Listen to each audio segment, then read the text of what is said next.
All right. Oh, let me admit some rest of our people here. Hello. Happy Thursday. Today is May 1st, the 1st of May.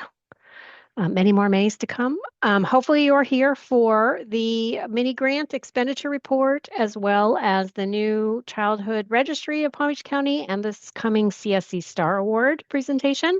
We're going to cover a lot in a little bit of time, but I am recording.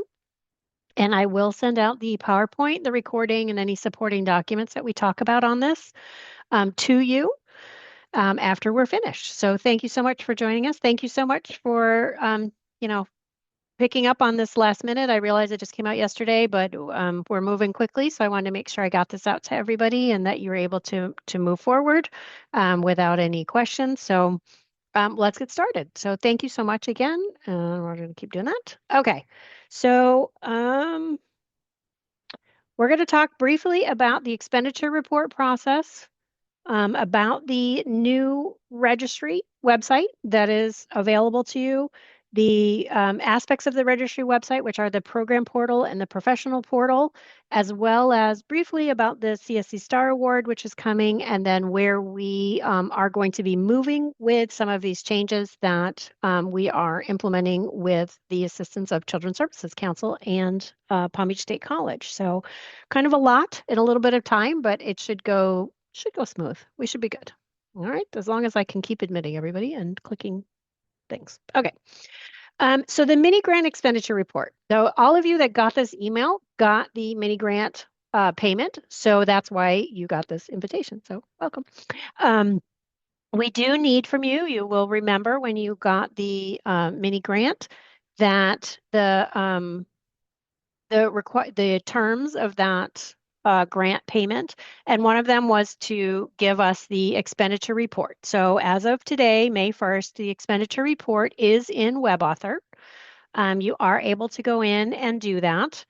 We do not need any receipts from you at this time. You are simply telling us what categories you spent the funding that you received at the end of February in. So um, just a reminder briefly of those expense categories. You cannot use this grant money for um, mortgage payments or rent or anything to do with property. It is to go to payroll, family engagement, cleaning supplies, professional development, mental health, goods and services, and any co-payments or if you assisted families with tuition. It's in WebAuthor. Um, so elc.webauthor.com, you'll click on that CSE Early Learning Mini Grant on the landing page, so that little white box. And only the person that actually submitted the mini grant application is going to be able to submit the expenditure report. It is tied to that personal login. So if you've had a change at your site and that person does not have access any longer or is not there anymore, you need to reach out to us and let us know, either Jalen or Ashley, and let us know who that person should be so we can get that corrected so you can get in and do the expenditure report. Okay. Don't panic. You have all of May and all of June to get this done. So I appreciate those of you that are on top of your stuff, but it is okay if we have to make a change and do some other things. So don't panic. Well, we're going to get this done. All right. It is very simple. It will, as long as you have your numbers in front of you, it will take you just a couple of minutes at the most, I'll be honest. You're going to just plug in your amounts in any category. You do not have had to spend the money in all of the categories. That is not a requirement. So if all of your money went to payroll, then you put all of your money in payroll and you put zeros in all of the other categories, right? You want to get to show us that you spent all the all the funding. So amount owed back to coalition should come up as zero. You do not want to owe us any money back. That's never a good thing. Okay, just like the IRS, you don't want to owe. All right. So you want to get to that point where you don't have to have spent in all the categories. If you didn't, you put a zero and you want to get to um, amount owed zero. There is a survey question, just one brief little question that is part of this expenditure report that asks you how to describe how the CSC mini grant was helpful to your program. You can write a sentence, you can write a paragraph, doesn't matter. You also have an option in there that if you would like to further discuss this, you can check that box, and we will have people that eventually reach out to you if you want to, talk about it a little bit more. But that's CSC, in their generosity of this grant, has asked that people tell us how this was helpful for your organization, and what changes you may have been able to do because of that. Okay, so that's new. It's one little line. You don't have to go worry about it. But that's it. I mean, it's literally fill in how much you spent, sign it, answer the survey questions, sign at the bottom, and submit. If you have any issues with any of it, Jalen and Ashley are here to help you. So you probably talked to them back when you did the application. They'll be available for you again to be able to talk to. If you can't get into your account or you're having issues, please feel free to reach out to them.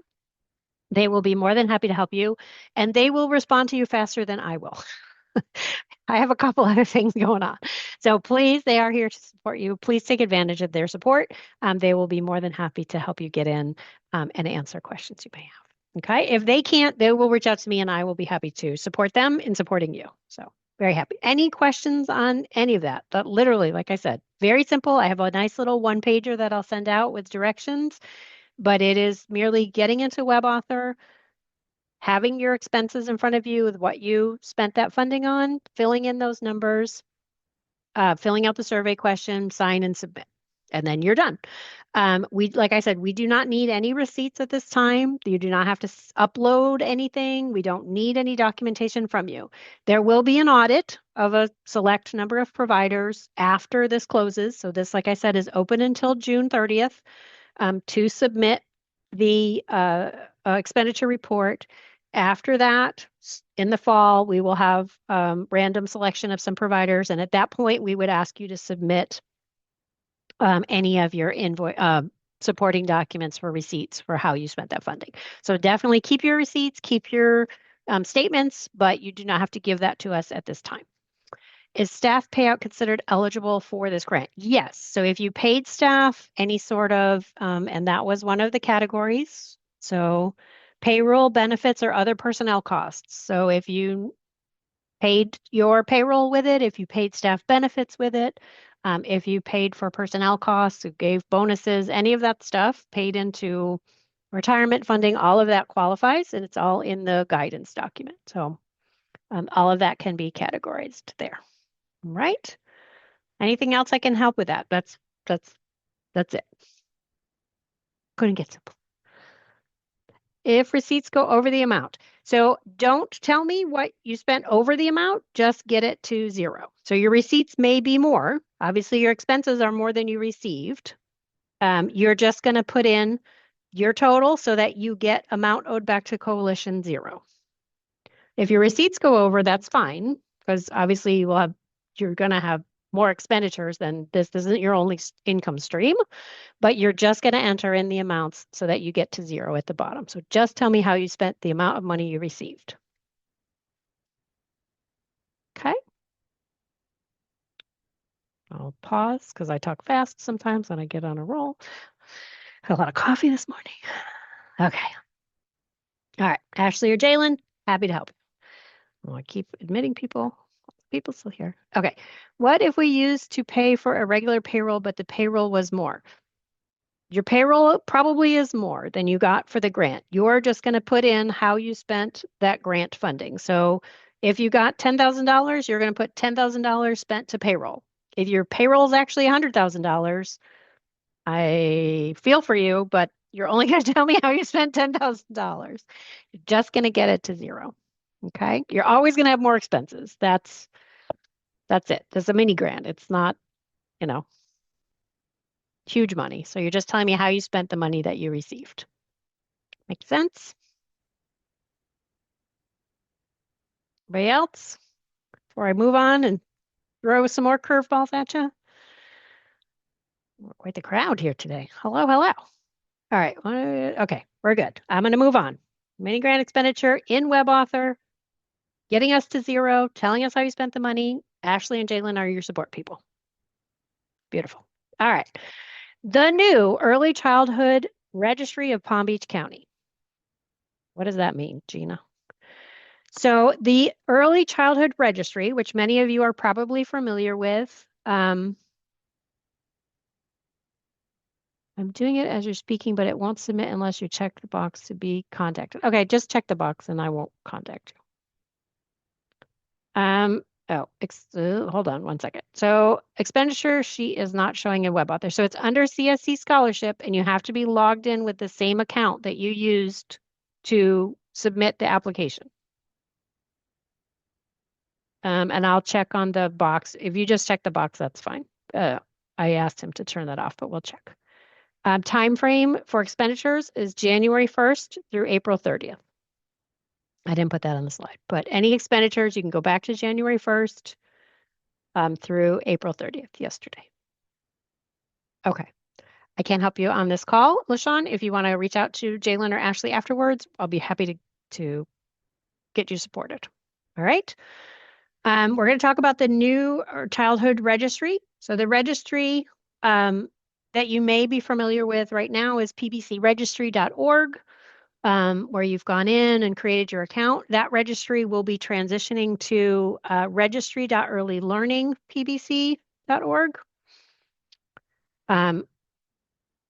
And we are launching the site now in partnership with the CSC Star Award, which will be coming up soon.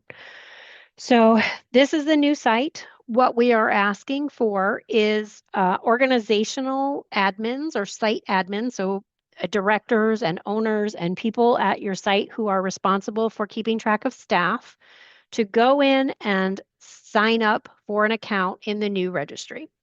And we'll go over why. So that's where you're going to still have site administrative access. And then once we get you set up as a site admin, we'll show you how that works. And then other pieces will be going into this registry in the future. So right now, the pbcregistry.org website will remain open. It'll be open until probably the end of September. You'll still go there for Seek Scholarship and for HEO classes. But eventually all of that will be transitioning to the new registry website. Okay. All right. So what does that mean? All right. So as an organizational admin, so somebody who is responsible for staff at your site, you are going to go to this website if you would like to participate in this, and you are going to sign up. You're going to click sign up at registry.earlylearningpbc.org. You're going to get a new little pop-up that asks for your email address and to set up a password, your first name, last name, date of birth, and your mobile phone number, because it is going to send you a code. Everything sends a code now. And then you're going to click sign up. Okay. If you have a registry account, if you'd been in the previous registry, using your first, last name, and your date of birth, it's going to find your data. But that's the next step. All right. Once you click sign up, you will see a welcome message to you, and you will see the professional portal.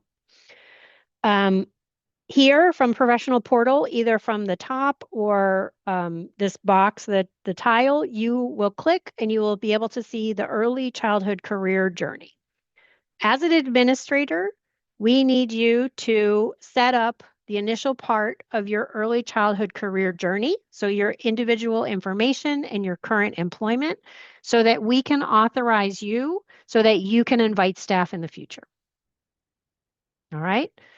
So once you set up your account, you request your account, you go to the professional career journey, and you put in your information and your current place of employment. You can stop there if you want to. You can keep going if you want to, but you can stop there and close it out. And then from that, we would set up your account as a site admin. Okay. As you go through the career journey and you start to play with it a little bit longer, you'll see that it has different areas. So the individual information is your name, your address, languages that you speak, just general information about yourself, your current employment, any previous employment you can enter on the previous employment tab. Higher education is actually any earned degrees you may have. The certification section is any certificates, so things like a director's credential, FCCPC, ECPC, all of that goes into the certification section. that has a start and an end date, um, CPR training, 45 hours, those sort of things. And then my professional development is where you would log any of your training, your in-service hours, your CEUs, or any college courses you may have taken and not earned a degree. So if you went to Palm Beach State and had taken a class, you would put that under your professional development. Any in-service training you do with ELC or DCF, um, all of that builds your registry account. And like I said, if you had a previous registry account, some of it may import as if it's been verified in that registry, it'll import and you'll see it there.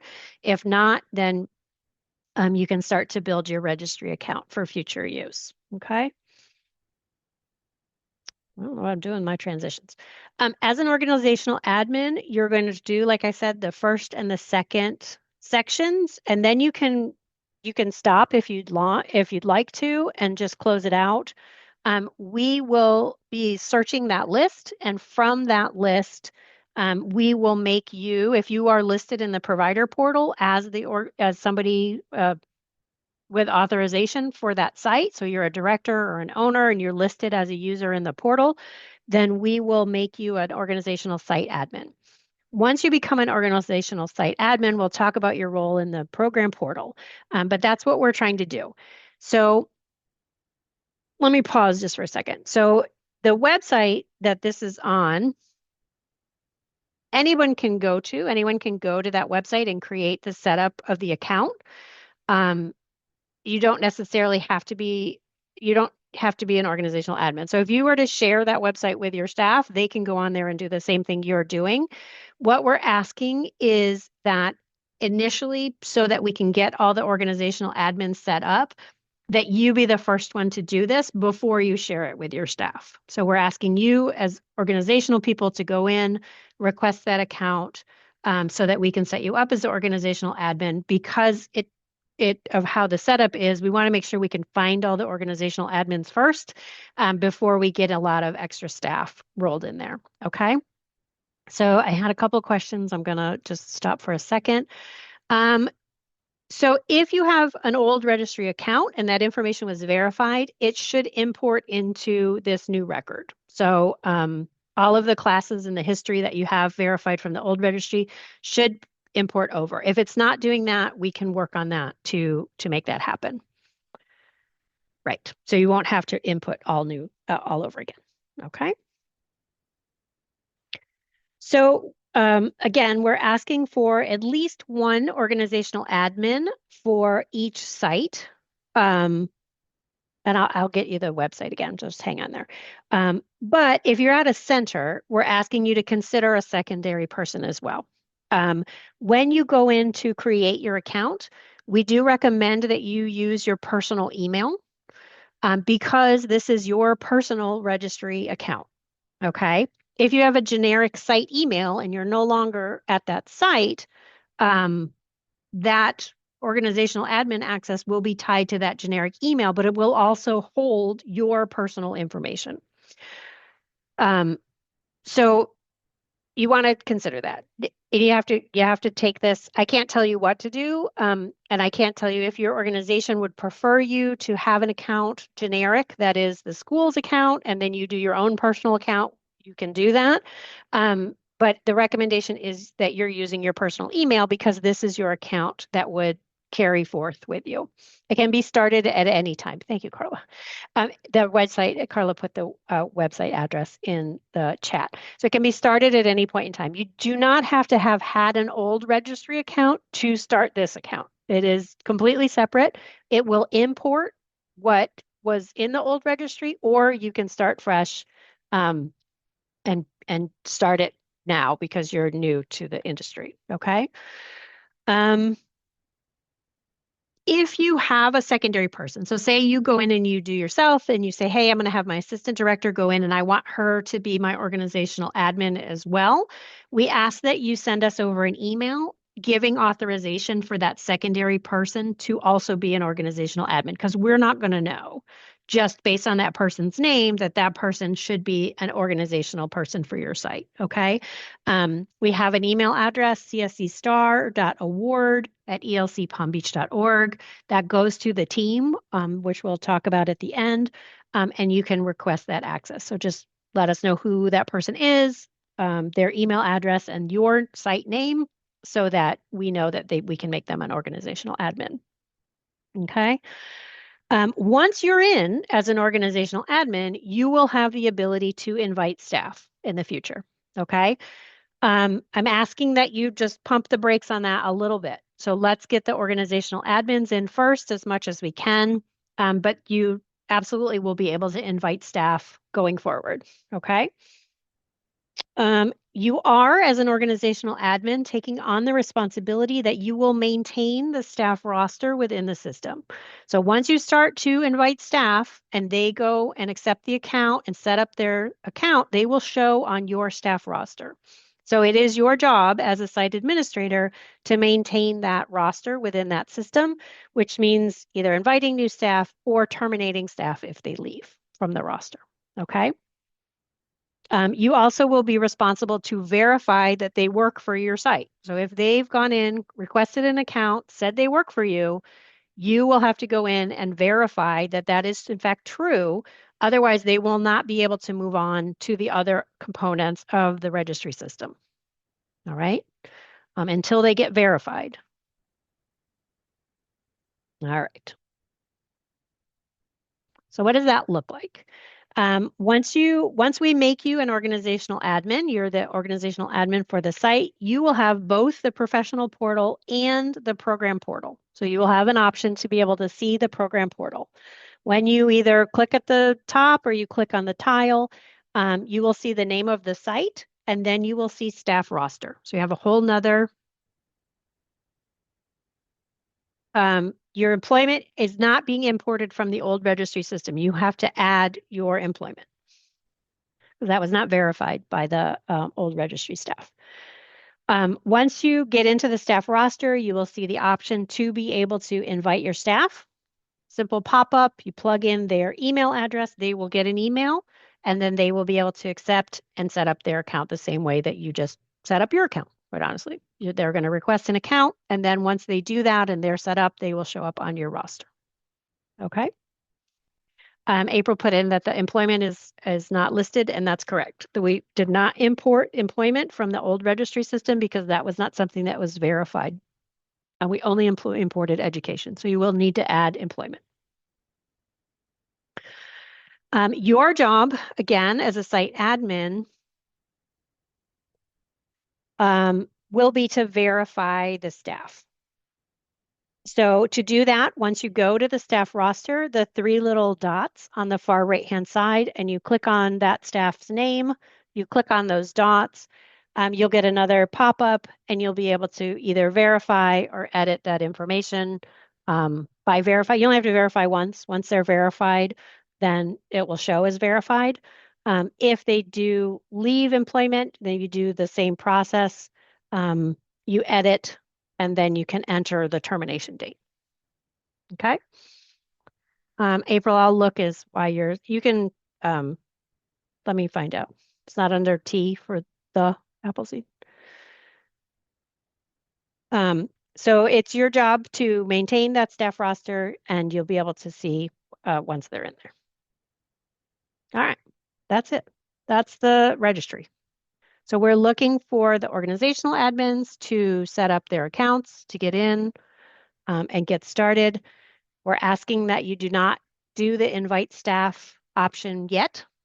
You can let them know it's coming, but let us get you in. You won't be able to invite staff until we actually make you organizational admins. So once we do that, you can start today. Or when do you start inviting staff? Probably next week. That's fine. But you can start and request your account today at any point in time. And we will work with those to make them organizational admins. All right, I'm moving pretty quick. So anybody other questions? I'm gonna pause, think about this for a second. Staff, did I miss anything? Can I use the mini grant for funds spent on next week for Teacher Appreciation Week? No, you should have spent all your mini grant funds by yesterday.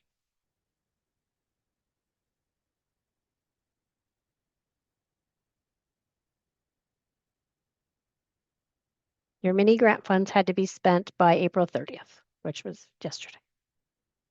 Can you recategorize some funding and free up other funding because you spent mini grant funds on your other things? Yes, back to January 1st. Yep. Next week, if you'd like to share with staff for them to be able to go in and create their accounts, if you don't get a chance to do the invite, the registry.earlylearningpbc.org is the website. All right. I'll pause because people are typing.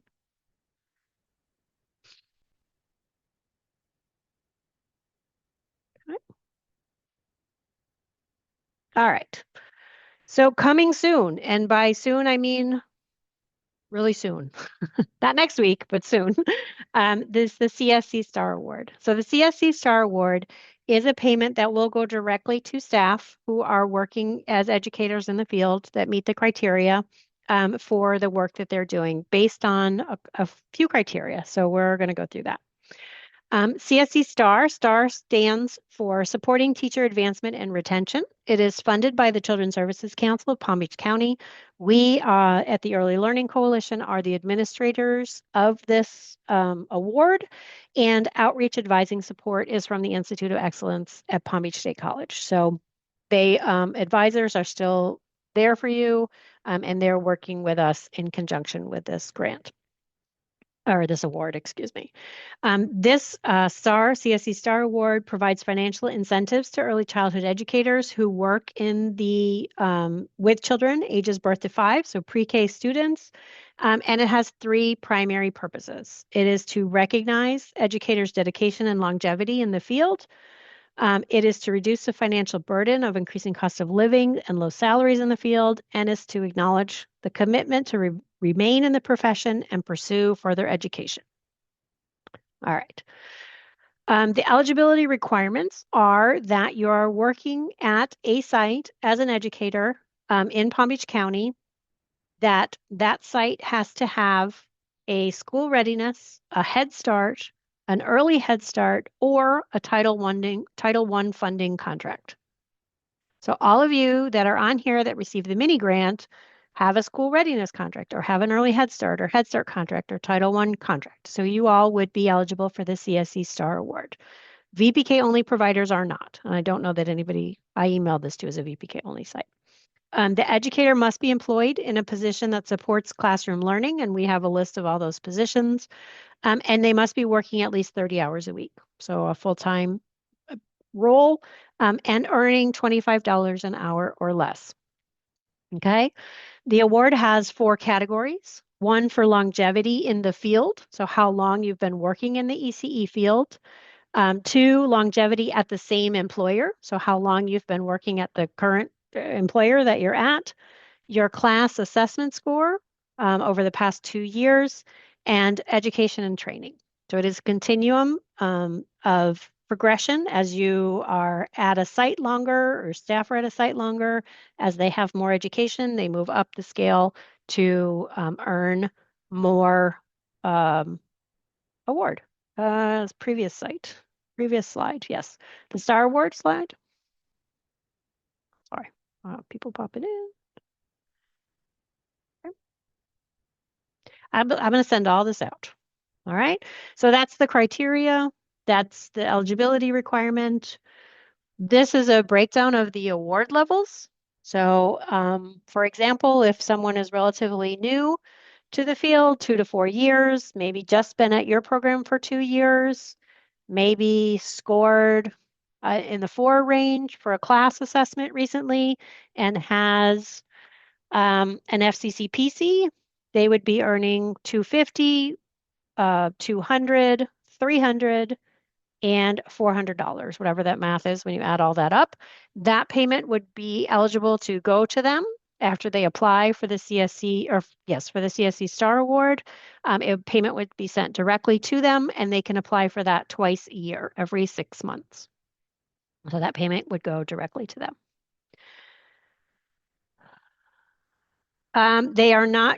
We are not going back to assessments every 2 years. No, that is staying on an annual basis. We will, so the reason I said that is because there are, at a site, because the assessment is random for school readiness funding, a random selection of half of the program, there are possibilities that some of your teachers may not have been assessed this year because the other class was assessed instead of their class.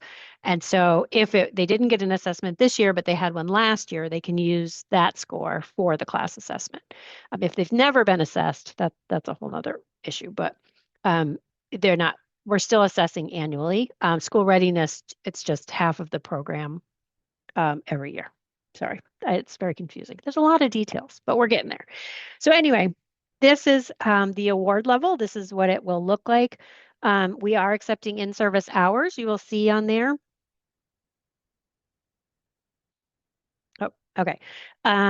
So if you maybe have, been we're going back 10 years, so we're taking 10 years and anything validated from the old system. So if it's been verified in the old registry, it'll count this way when it calculates your award. Um, In-service hours are from approved agencies, things like DCF, Early Learning Coalition, Palm Beach State College, the Lassinger Center, approved curriculum vendors, and accreditation. So if you have staff that have been doing in-service hours, then that information will go over. But that's it in a nutshell. That's what it's looking like. Hold on. All right. We can go on. So that's not there yet. So we still have to get you in as an organizational admin. It is an individual class score. Yes, we're working on that piece still. The STAR Award will show in the future. So it will be there going forward. Um, there will be an app. They can do it through the website. There also will be an app on their phone they can download for the CSC Star Award. If they would rather do it off their phone, they can do that. And then as we move through this summer, we will have additional supports moving into the registry. Things like our training will move into the registry. Palm Beach State College's HEO classes and how you sign up for those classes will move into the registry, which will really be for your benefit because as you complete one of those classes and it gets marked as attended and completed, that will automatically go onto your history of your training on your personal registry account because it now was tied to the same system. You would not need to re-upload anything. So you wouldn't need to pull down a certificate and add it to your transcript in the registry once we get the courses in there. So that's one of the benefits of that. And then some additional class information will be in there. All right. So if you need help with this system, oh goodness, turn off my phone. All right. Actually, before I go to help, let me go back through a couple questions I saw pop up. All right. The class assessment is the center score. So actually, it should be the individual's class score. We're still working on that component of the CSC Star Award. So that is something that we are working with the developers on, but it would be the individual score. I worked at a center where I have an assessment score. I'm not a family child care home. Probably not, Marlene, because the assessment score is going to be tied to your current employer. We were not going to take from previous employers. Directors would only be eligible if they're supporting the classroom environment and making less than $25 an hour or $25 an hour or less. So that is that piece. Can other staff be considered? Not at this time. We are only doing this CSC Star Award for educators. That is how CSC structured it. So administrative and support staff are not considered for this award. The CSC Star Award is not open yet. And you're correct. Not all your classrooms had a score this year. It's possible that we could pull from last year. But we are still, like I said, working on that piece. The CSC Star Award, we are hoping to have open within the coming 4 weeks or so. So I'll do another webinar when it's open, but it's not going to be there yet. Okay. Hold on. I saw a couple other messages pop up. So let me pull that over. Oops. The highest score from the last. We're going to take the most recent score, not necessarily the highest score. So keep that in mind. If you're an instructional director, you're maybe asking me if you're eligible for the CSC Star Award, then potentially. Again, it would depend on if you are meeting the educational or the income requirements.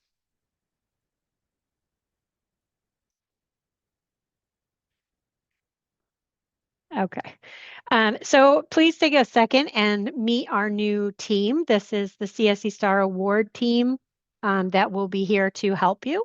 We have an email box dedicated just to them, cscstar.award@elcpalmbeach.org. They have their own phone extension. So if you call the 214-8000, select 2 for providers and then number 5 for questions about the registry or CSC Star, you will be able to speak to one of them. So Mirajan speaks both English and Creole, so she can help your staff that may need Creole support. Nefertiti and Celia. Celia speaks English and Spanish, and Carla is the manager. She also speaks English and Spanish. So we have support available to you. We are launching this. So we are learning a little bit. We're just slightly ahead of you as far as having been testing, but we're still learning lots of things about the system also. So if you have issues or questions, please feel free to reach out to them. They're happy to support. Just to make sure it's not your center composite score or what your classrooms that were not assessed. So yes, we're still working on the class scoring system and how that's going to affect applicants. Just hold on to those. I'll be honest, I don't have a ton of answers for you yet on that piece because it's a feature that we're still getting all the details on how that's going to flow. Okay. We just wanted to let you know that it's coming. It's going to be out there. And that's it for my presentation. I can go back to anything anybody might need or have more questions on. But that's it. That's what we're talking about. I don't have a lot of answers for class scores.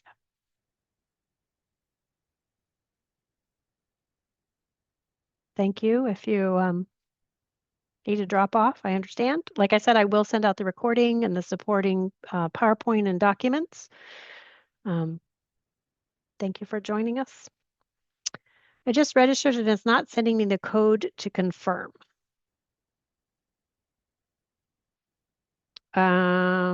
So yes, Sonia, if you would give us a call or send an email to the team, they can help you.